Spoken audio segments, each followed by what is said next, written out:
I'm Dr. Madhav Chauhan, MBBS DCS from Mumbai. I'm a practicing pediatrician in Pune and director of Phoenix Hospital and New Life Childcare Clinic and Hospital, Pune.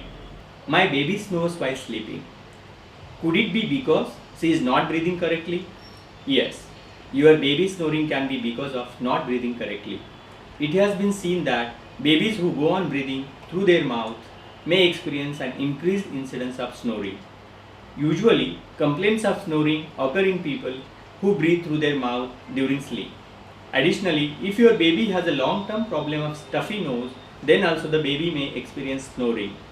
Few medical conditions like chronic tonsillitis and adenoiditis may lead to snoring during sleep.